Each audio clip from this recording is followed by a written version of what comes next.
نحمده ونصلي على رسوله الكريم اما بعد فاعوذ بالله من الشيطان الرجيم بسم الله الرحمن الرحيم ان الله لا يغفر ان يشرك به ويغفر ما دون ذلك لمن يشاء ومن يشرك بالله فقد ضل ضلالا مبينا إن يدعون من دونه إلا إناثا وإن يدعون إلا شيطانا مريدا صدق الله العظيم اللهم صل على سيدنا ومولانا محمد وبارك وسلم۔ میرے بھائیوں، دوستوں اور بزرگوں، اللہ تعالیٰ کے قانون میں سب سے بڑی نیکی توحید ہے، اور اللہ تعالیٰ کے قانون میں سب سے بڑا گناہ شرک ہے۔ یعنی توحید سے بڑھ کر کوئی نیکی نہیں اور شرک سے بڑھ کر کوئی گناہ نہیں۔ حدیث شریف میں وہ حدیث قدسی موجود ہے۔ آپ علیہ السلام نے فرمایا، اللہ فرماتے ہیں، یا ابن آدم، اے آدم کے بیٹے، لو لقیتنی بقراب الارض ذنبا، اگر تو میرے پاس اس حال میں آئے کہ زمین مشرق سے لے کر مغرب تک، شمال سے لے کر جنوب تک گناہوں سے بھرا ہوا ہو، لقیتک بمثلھا مغفرۃ، تو میں تیرے سے اتنی ہی مغفرت لے کر ملوں گا، بشرطے کہ وَإِن لَّمْ تُشْرِكْ بِي شَيْئًا، کہ تو میرے سے کسی کو شریک نہ کرتا ہو۔ تو اللہ تعالیٰ کے قانون میں توحید سب سے بڑی نیکی ہے۔ اور مشرک کے بارے میں آتا ہے، حدیث میں آتا ہے، اللہ کے نبی صلی اللہ علیہ وسلم سے پوچھا گیا، ایُّ ذنب اکبر، محبوب سب سے بڑا گناہ کیا ہے؟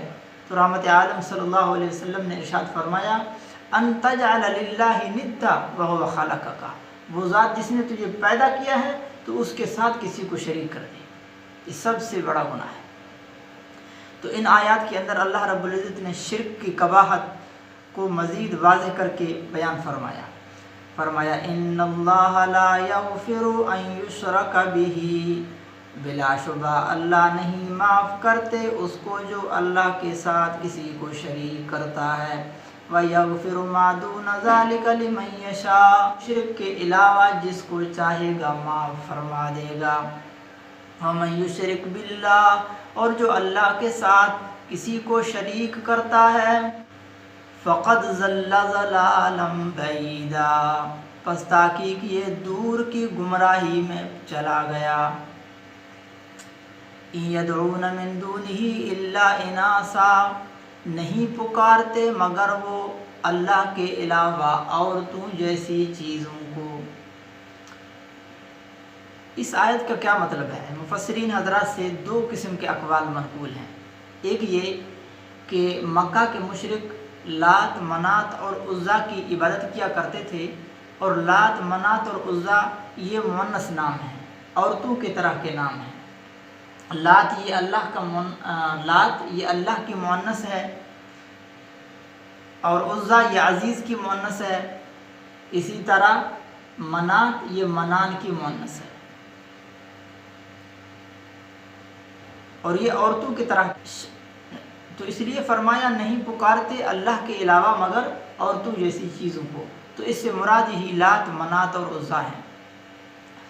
اور لات کے بارے میں آپ کو پہلے بتا چکا ہوں کہ یہ ایک ملنگ قسم کا آدمی تھا، اور یہ حاجیوں کو ستو پلایا کرتا تھا۔ جب یہ مر گیا تو پھر اس کی لوگوں نے وہ دربار بنا لیا، اور پھر بعد میں اس کا بت بنا کر مکہ کے اندر رکھا اور اس کی عبادت شروع کر دی۔ اور عزا یہ ایک پری تھی جو مکہ مکرمہ سے باہر چند میل کے فاصلے پر کبھی ظاہر ہو جاتی تھی اور کبھی چھپ جاتی تھی۔ تو وہاں بڑے ملنگ قسم کے لوگوں نے جا کر اس کا پوجا شروع کر دیا، اور پانی اور درخت وہاں پہلے سے موجود تھے، اور انہوں نے وہاں پر مکانات بھی بنا دیے۔ اور جب مکہ فتح ہوا تو اللہ کے نبی صلی اللہ علیہ وسلم نے حضرت خالد بن ولید رضی اللہ تعالی عنہ سے فرمایا کہ میں عزا کی عبادت ہوتا ہوا دیکھ کر مجھے تکلیف ہوتی ہے، تم جاؤ اسے ختم کر دو۔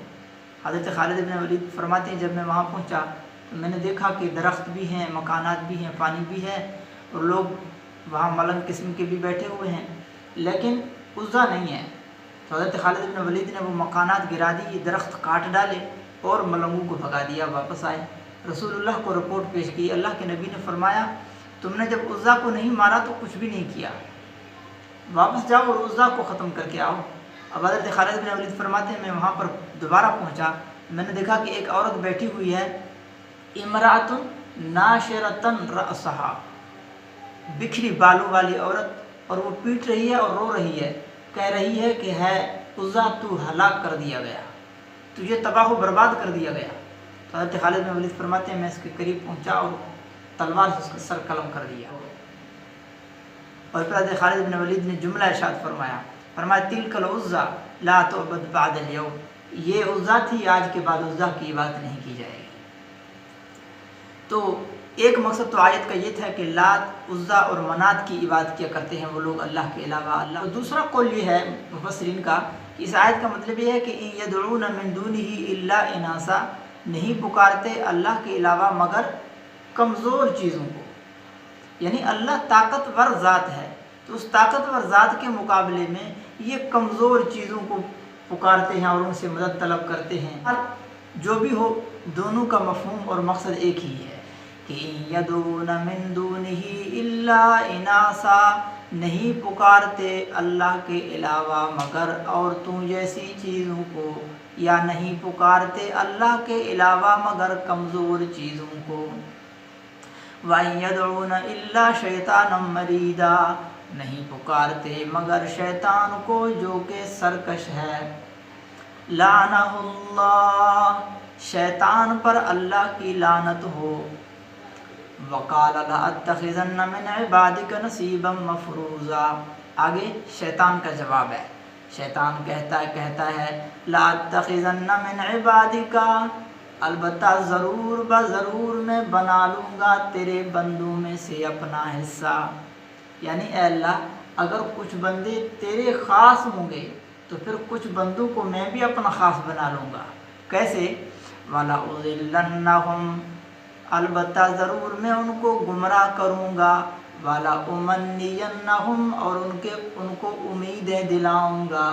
کیا امیدیں دلاؤں گا؟ کہ اللہ بڑا مہربان ہے، رحیم اور کریم ذات ہے، وہ خود معاف فرما دے گا، اس طرح کی امیدیں ان کو دلاؤں گا اور پھر انہیں گمراہ کروں گا۔ وَلَآمُرَنَّهُمْ، اور ضرور ان کو حکم کروں گا، فَلَيُبَتِّكُنَّ آذَانَ الْأَنْعَامِ، کہ جانوروں کے کانوں کو کاٹو۔ یہ آپ نے دیکھا ہوگا جانور بسا اوقات اس کے کان کاٹے ہوئے ہوتے ہیں، تو جب آپ اس کے مالک سے پوچھیں کہ ایسا کیوں کیا تو وہ کہتے ہیں کہ یہ فلاں دربار یا فلاں پیر اور بزرگ کے نام کے لیے خاص کر دیا گیا ہے، یہ جانور، یہ کان کاٹنا اس کے لیے یہ نشانی ہے۔ اور بسا اوقات یہ کان اس لیے بھی کاٹتے ہیں کہ بیماری سے شفا مل جائے، یا بیماریوں سے حفاظت کے لیے ان کے کان کاٹتے ہیں۔ تو خیر یہ سب شیطانی کام ہیں۔ فَلَا يُبَتِّكُنَّ آذَانَ الْأَنْعَامِ، میں ضرور ان کو حکم کروں گا کہ جانوروں کے کانوں کو کاٹیں۔ وَلَآمُرَنَّهُمْ، اور ضرور ان کو حکم کروں گا، فَلَيُغَيِّرُنَّ خَلْقَ اللَّهِ، اللہ کی تخلیق میں تبدیلی کریں۔ اللہ کی تخلیق میں تبدیلی کا کیا مطلب؟ تفسیر ابن کثیر میں یہ بات بھی لکھا ہے کہ جو لوگ داڑھی منڈاتے یا کٹواتے ہیں تو یہ بھی اللہ کی تخلیق میں تبدیلی ہے، اور اسی طرح جو عورتیں بال شیطانی کام ہے۔ فَلَيُغَيِّرُنَّ خَلْقَ اللَّهِ، اور میں ان کو ضرور یہ بھی حکم کروں گا کہ اللہ کی تخلیق میں تبدیلی کریں۔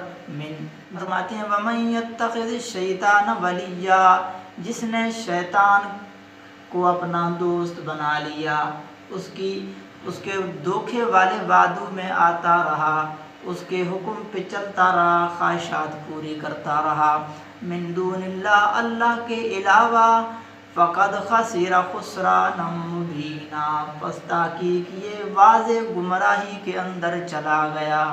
اور جو واضح گمراہی کے اندر چلا جائے، یعدہم ویمنیہم، شیطان ان کو دھوکے دیتا ہے، دھوکے کے وعدے دیتا ہے، ویمنیہم، اور ان کو امیدیں دلاتا ہے خامخواہ کی۔ وما یعدہم الشیطان الا غرورا، قرآن کا اعلان ہے کہ شیطان کے وعدے سوائے دھوکے کے اور کچھ بھی نہیں ہوتے۔ اولئک مأواہم جہنم، اور جو شیطان کے دھوکے والے وعدوں میں آ کر پھنستا ہے تو پھر اس کا ٹھکانہ جہنم ہے۔ ولا یجدون عنہا محیصا، اب اس کو جہنم سے نکلنے کا کوئی راستہ نہیں ملے گا۔ اللہ سے دعا ہے کہ اللہ تعالی ہمیں شرک جیسی غلیظ بیماری سے